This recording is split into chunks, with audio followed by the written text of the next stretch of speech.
Six bands, one guitar legend. Behind the myth of Jimmy Page lies a trail of musical feuds, public jabs, and courtroom battles so fierce they nearly rewrote rock history. From Keith Richards branding Led Zeppelin hollow in Rolling Stone interviews, to Ritchie Blackmore dismissing Page's legacy, to the Stairway to Heaven riff sparking a years-long lawsuit. Each of these bands didn't just challenge Page's genius, they threatened the very foundation of his reputation. The consequences? Tarnished legacies, millions in royalties, and the kind of grudges that still echo through the music press. Which iconic band made Page grit his teeth? And who pushed him all the way to court? The answers aren't what you expect. Keith Richards never minced words about Led Zeppelin. Back in 1969, when critics still debated if Zeppelin belonged in rock's upper ranks, Richards dismissed Robert Plant's vocals as too acrobatic, telling Rolling Stone the sound just got on my nerves. The Stones' guitarist didn't stop at Plant. John Bonham's thunderous playing, in Richards' eyes, was less genius than brute force. Heavy-handed, he called it, the perfect fit for a band he described as aptly named. For Richards, subtlety mattered. He revered Charlie Watts' restraint and saw Zeppelin's bombast as missing the point. Music wasn't a contest in volume or agility. By 2015, Richards' opinion hadn't softened. Speaking to Rolling Stone, he called Led Zeppelin hollow, praising Page's guitar talent but writing off the band's chemistry. His words cut through decades of chart dominance. Jimmy is a brilliant player, but I always felt there was something a little hollow about it. This wasn't a secret feud whispered in green rooms. Richards' barbs were launched in public again and again, every few years, as if setting the record straight for anyone willing to listen. Page, for his part, never fired back. In interviews, he kept it cool. Keith can say what he wants. He's Keith Richards. The respect was mutual, at least for each other's guitar work. But when Richards advised Page in the late 70s to find another guitarist because he was overworked, it wasn't just friendly advice. It was the kind of blunt peer review that followed Page throughout his career. In the world of British rock, respect rarely meant silence. Sometimes it sounded like a challenge. Ritchie Blackmore never made a secret of his opinions, especially when it came to his fellow guitar giants. Sitting down with international musician. In 1975, Blackmore dropped the hammer. I'm not too struck on Jimmy Page and Eric Clapton. I never saw what was in Clapton at all. For a scene fueled by mutual admiration and silent rivalry, Blackmore's words landed like a slap. Here were two bands, Led Zeppelin and Deep Purple, jockeying for the top of the 1970s hard rock mountain, their leaders trading barbs and pulling crowds on opposite sides of the Atlantic. Blackmore's dismissal wasn't just about style. He bristled at Page's approach, calling him too caught up with producing and everything else concerned with being a top band, and suggesting that this focus left Page trailing when it came to real-time improvisation. Yet respect crept in at the edges. In a 2016 interview at Oxford, Page turned the tables, admitting, "When it comes to a solo, I cannot touch him." Between the lines, admiration flickered, a recognition that Blackmore's live improvisation, that split-second risk-taking on stage, was a territory even Page hesitated to enter. The rivalry wasn't simple disdain. It was competition laced with backhanded praise, where every critique hinted at a grudging respect. Blackmore, ever the provocateur, pushed boundaries with his criticisms, while Page, with a humility that surprised even his fans, ceded the live arena crown.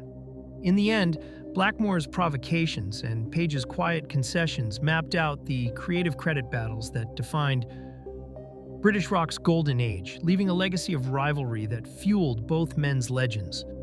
In 1968, Spirit pressed Taurus to vinyl, an instrumental track built around a gentle, descending guitar line Randy California wrote as a teenager. 3 years later, Led Zeppelin released Stairway to Heaven, and the opening phrase sparked whispers, a striking resemblance that never quite faded. For decades, it was just rock folklore until 2014 when Randy California's estate filed suit in federal court. The claim was straightforward.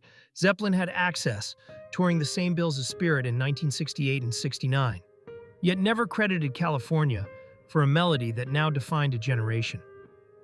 The court case pitted handwritten music against legacy. Under the 1909 Copyright Act, the trial judge ruled only the single page of sheet music California deposited, with the Copyright Office, could be considered. The jury was not allowed to hear Spirit's recorded version.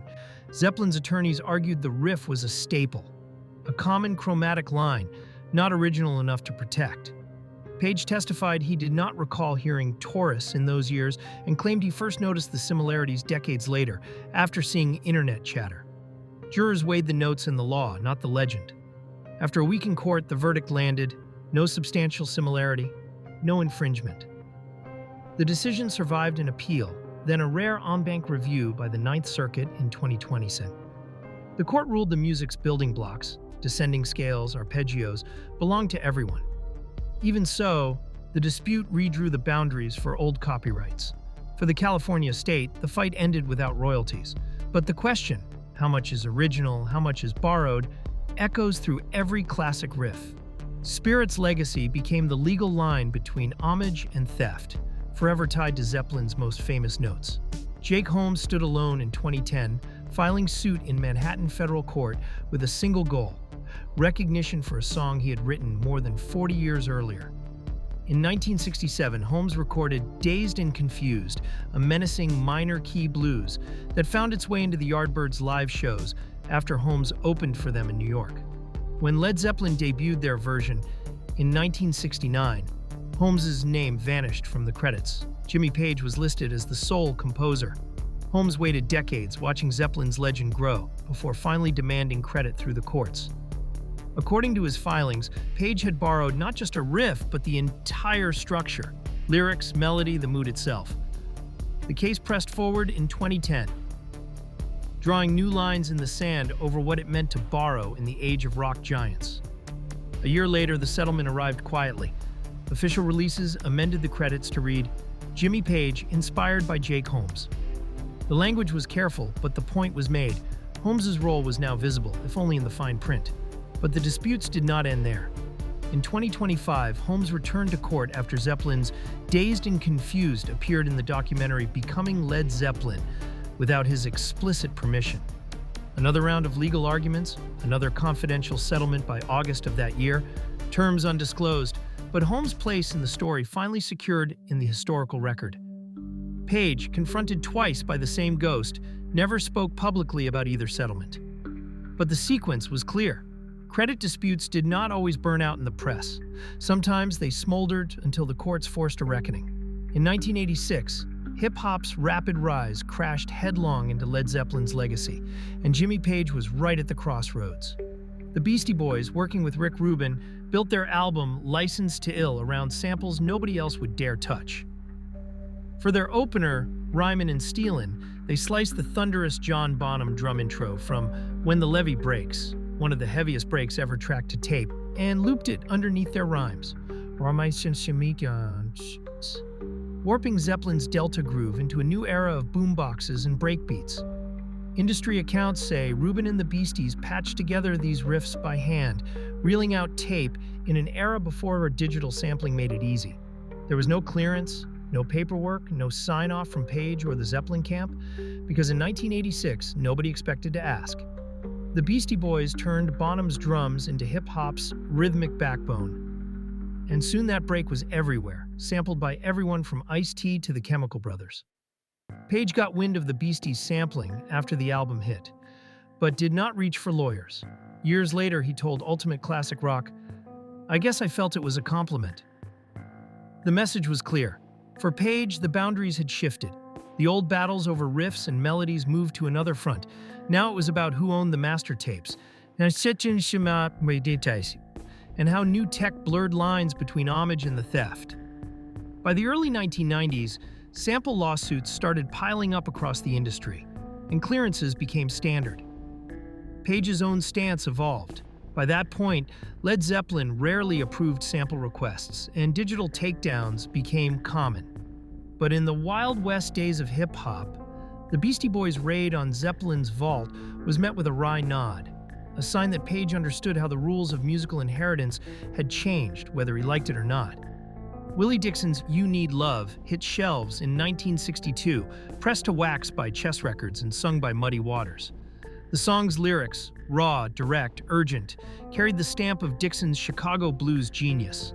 7 years later, Led Zeppelin's Whole Lotta Love exploded onto the scene, built on a thunderous riff and Robert Plant's unmistakable howl. But those lyrics, down to the phrasing, echoed Dixon's pen. Way down inside, woman, you need love. Dixon's line, recut in Plant's voice, carved into rock's biggest anthem. By 1985, the similarities were impossible to ignore. Dixon, now backed by years of radio play and mounting pressure from blues advocates, Accusations, filed suit against Led Zeppelin and their label in New York federal court. His complaint cut straight to the heart of the matter. Zeppelin had lifted more than inspiration. Dixon's lawyers demanded not just a share of royalties, but public credit and an end to the erasure of blues roots from rock's official story.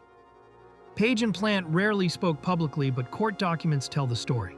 Dixon pressed for damages, $1 for every record sold, thousands more for every infringement, and pressed for a halt to further sales of Whole Lotta Love until justice was done.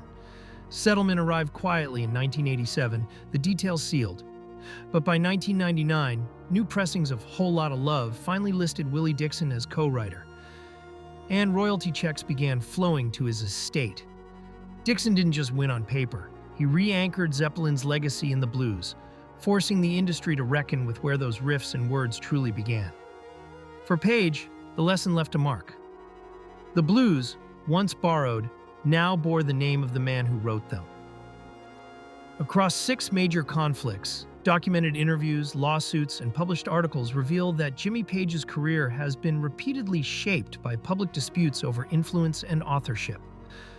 From Keith Richards' sharp critiques in Rolling Stone interviews beginning in 1969, through Ritchie Blackmore's 1975 dismissals, to the decades-long legal battles with Spirit, Jake Holmes, and Willie Dixon, each case is grounded in verifiable statements and court records. Yet, despite years of litigation and press debates, the boundary between inspiration and appropriation in rock music remains blurred. Many questions persist. How much is homage, and where does credit belong? Page, in public statements, often acknowledges the complexity of musical borrowing, but the historical record shows a pattern of tension that continues to shape his legacy. Today, these documented disputes inform ongoing debates about originality in music. As the archival footage and documents show, every riff and ruling leaves its mark on rock history, reminding us that the search for creative ownership is never fully resolved.